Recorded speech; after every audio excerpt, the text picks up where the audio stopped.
those wrinkles. Oh my God, have I reached that stage where I can't tell any more?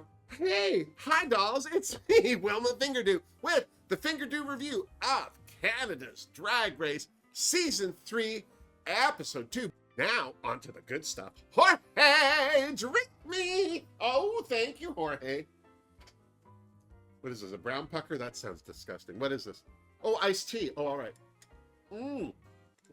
It's been on a Long Island, this tea. I won't lie to you. Thank you, Jorge.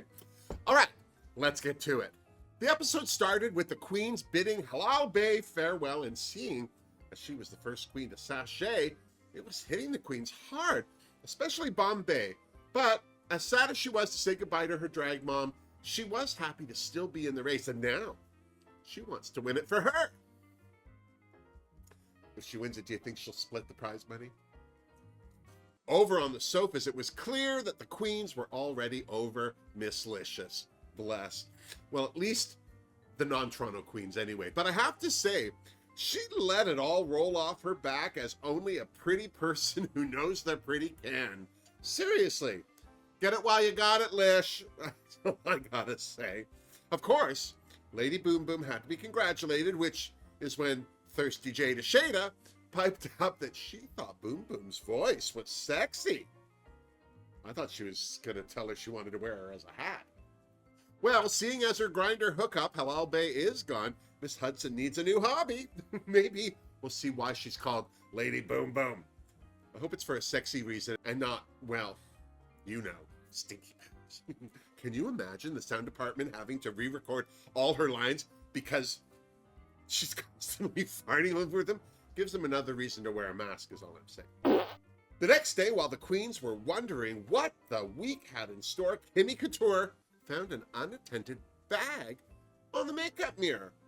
It was filled with personalized hockey jerseys for Team Mighty Tucks. The queens wasted no time donning their jerseys, but I was surprised no one checked out their numbers. Surely someone got a 69. I meant the number, and I didn't call you Shirley. Thank God Brad Gorski arrived, even though he did it in a jumpsuit made out of sofa fabric. He explained that this week the mini challenge had the queens getting into quick drag while designing a hockey uniform from the contents of a hockey bag. Isn't the jersey the uniform? I'm such a bad Canadian. When their time was up, the queens paraded their uniforms in front of Brad, fashion show style. Jada Shada was first. Her look was cute in a Sudbury hooker kind of way. No offense to hookers. But her look would have been nothing without those boots. Seriously. Chaos was next, and I hate to admit it, but I've seen outfits like this before. Mind you, they were on people storming the United States Capitol, but still. And it was a big but. The thing that impressed me the most about Miss Licious' uniform was that she allowed someone to get her on film walking around in nature with children looking like that. Good sport, Lish. Oh, see what I did there? The best thing about Chelazon LaRue's uniform was her team nickname, Firm Grip. I had a similar drag name back in high school. It was the Mangler. Boom Boom couldn't have looked cuter, especially for quick drag. I wonder if she's ever impersonated Marilyn Monroe. Look at that bone structure, seriously.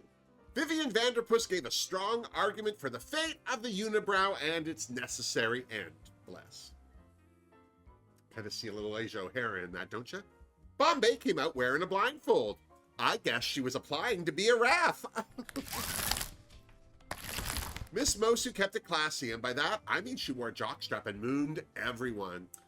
God, if hockey players just wore that on the ice, I'd watch more hockey. I don't like to watch hockey because their costumes are too bulky. I need a little something to look at, besides a puck shooting across the ice. You heard me. Giselle Lullaby was serving me some bubble from AbFab realness. Don't you think? Who can say? Irma Gerda shooed the uniform and dressed like a hockey net. Probably so players could shoot a couple at her. What are you talking about? Finally, we had Kimmy Couture. For a queen who doesn't do quick drag, I can see why. So once it was all said and done, Brad declared the winning designer to be Chalazon LaRue. Probably because she scared the crap out of him. And then it was time for the Maxi Challenge. The queens would be presenting awards at the Who Knows, which is a play on the Canadian Grammys called the Junos. Now, they were originally called the Golden Leaf Awards, but they were renamed the Juno, Juno, Awards in 1971 in honor of CRTC chairman Pierre Junot, Juneau, who was instrumental in creating Canadian content regulations. Seriously, we barely know who Anne Murray is without him. Just saying. The queens would be presenting awards, so they had to work in groups to create funny show banter. Keyword, funny. Because Chalazon won the mini challenge, she got to pick which team she didn't want Miss Fiercelicious on. Chalazon had 2 teams of 2 and 1 team of 3 to create, and she had to remember to include herself in the mix. Because she's not stupid, Chalazon picked Giselle Lullaby for herself. Good choice. They would be presenting the nicest Carabooty Award, aka Delicious Derriere. Can we just give it to Boom Boom now? Seriously. Chalazon put Kimmy with Fiercelicious, which Miss Licious thought was a setup because when have pretty girls been funny? Hello? Marilyn Monroe, Audrey Hepburn, Drew Barrymore? Seriously.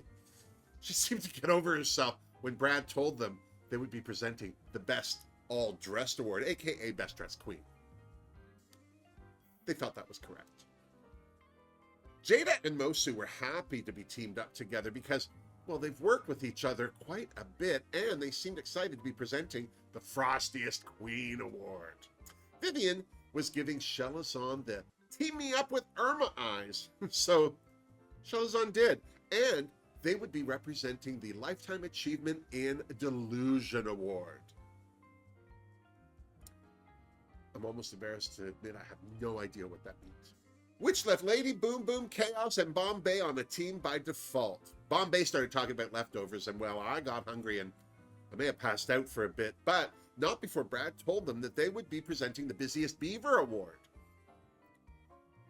It's supposed to sound dirty. Right away, the queens broke into groups and got down to work.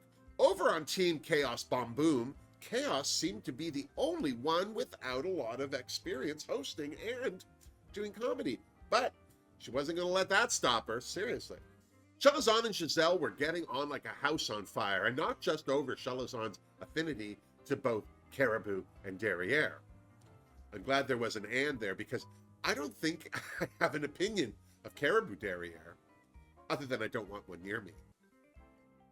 Irma was already writing jokes that were making Vivian laugh, which, let's face it, worried some of the other queens.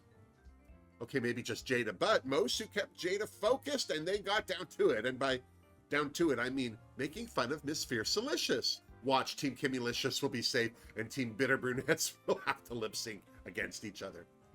Seriously, that's my prediction. Mark it down. Speaking of Team Kimmylicious, the Lish part was starting to doubt the Kimmy part's sense of humor.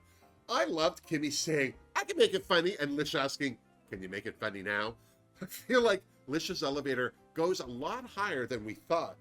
Definitely higher than Kimmy's. In fact, Team Kimmylicious weren't being a very good team as they started sniping at each other in front of the other queens.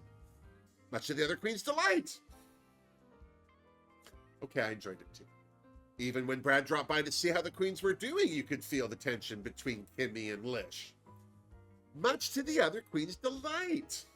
As the queens got ready for the runway, Chaos was listening to Chalazon talk about being queer as an Aboriginal and identifying as two spirits. Chaos is Matey on her mother's side, but because she comes across as white, she feels she'd come off as out of line if she were to talk about her feelings on the matter. I have to say, that broke my heart.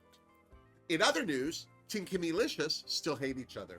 And then it was time for the runway. Brooklyn looked perfect in purple. Brad looked amazing in his matching suit and shirt, while Tracy was rocking a cold shoulder. And joining the judges this week, international music legend Carol Pope, looking gorgeous. Seriously. And then it was time for the Who Knows. Up first, Team Chaos Bomb Boom to present the Busiest Beaver Award. I thought they did a good job. I've certainly seen worse on more popular award shows. The winner was Jada Shada Hudson, whose acceptance speech was more of an infomercial for her new book than an actual thank you. Hey, if you got it, flaunt it. Chelazon and Giselle were next, and first off, they looked amazing. Secondly, because they went second, their lackluster jokes about the awards themselves flopped, but their searching for a screen with the nominees on it that didn't exist was hilarious. And the award for Best Karabooty went to, surprise, surprise, Chaos. I thought for sure it was going to be Boom Boom. Seriously. Mosu and Jada Shada were next to present the award for the Frostiest Queen. But to tell you the truth, Mosu and Jada were getting a pretty frosty reception with their material. Also, what was Jada thinking wearing that pantsuit? I'd like to blame their less than fabulous performances on that suit, but I feel that gives the suit too much power. The award for Frostiest Queen went to Chelazon LaRue, who was hilarious accepting it. Here's the Chelazon Frosty bit. Team Kimmylicious took the stage to present the award for the best all dressed, and I have to say, I thought they were the best of the night. Here's the Team Kimmylicious and Lady Boom Boom's acceptance speech, which she did from the floor. Good for her. Finally, Irma Gerd and Vivian Vanderpuss did a fabulous job presenting the award for Lifetime Achievement in Delusion, and the winner of this was Miss Fiercelicious, who did a cute job accepting the award. I was surprised how lucid she was, quite frankly. And then it was time for the runway. Category is Goddesses of the Ancient World. Chaos was first, representing the goddess Marzana, the goddess of winter. I gave this runway a Fingerdoo, but I'm starting to want to see Chaos do a softer glam look. Just me? Bombay stomped the runway as a traditional Kathakali dancer celebrating the goddess Shikandi. My only complaint for this look was that I wish Bombay had done a better job with her makeup. I know she's representing a cultural tradition, but it's still a runway. Seriously. Well, I still gave her a Fingerdoo. Lady Boom Boom was Cupid, and cute as she was, I was in love with her wig the most. Fingerdoo for Boom Boom. Miss Mosu was Antigena, the goddess of the underworld, and I thought she looked gorgeous enough for a Fingerdoo, and then she and Brooke started screeching at each other. Hey, some queens just don't get along. Jada Shada was the African goddess Miss Mami Wata, who is half snake and half fish. I have to say, I thought this runway was stunning and more than worthy of a Fingerdoo. Here's to Jada. Well done. Chelazon LaRue took my breath away. Although the dress was simple, it applied itself to the First Nations creation story of Sky Woman. I thought this was a stunning runway and had no trouble giving Chelazon a Fingerdoo. Seriously. Giselle Lullaby put the rest of the queens to shame with her Goddess of the Forest runway. From her cloven hoof shoes to the flowers growing out of her shoulders, this look didn't just deserve a Fingerdoo. It was worthy of a Fingerdoo. Seriously. Kimmy Couture said she was giving Goddess of the Sun, but I thought she was giving us the midnight show at the Sands Casino in Vegas. Not that she didn't look good, so I gave her a Fingerdoo. Fiercelicious was Ocean, the goddess of beauty and vanity, and boy howdy was she. It's too bad she's so awkward socially, because this is one beautiful queen. Fingerdoo for Lish. Vivian Vanderpuss was the Norse goddess Freya. This was another fabulous runway that must have cost someone a pretty penny, so I totally gave it a Fingerdoo. Seriously. Last but not least was Irma Gerd as Discordia, the Roman goddess of chaos. This wasn't just a fabulous look, but I thought Irma's makeup was stunning. Fingerdoo for Irma. Earned. Lady Boom Boom, Bombay, Giselle Lullaby, Vivian Vanderpuss, and Chaos were all safe. Back in the Untucked lounge, Miss Lish confronted Chelazon on her shady pairing of her and Kimmy Couture. Apparently there was winking. I feel like Chelazon was able to talk Lish off the ledge, but Lish went off on how all the funny queens failed, and how she and Kimmy, the pretty queens, succeeded. You know, I'm starting to see why people don't like her.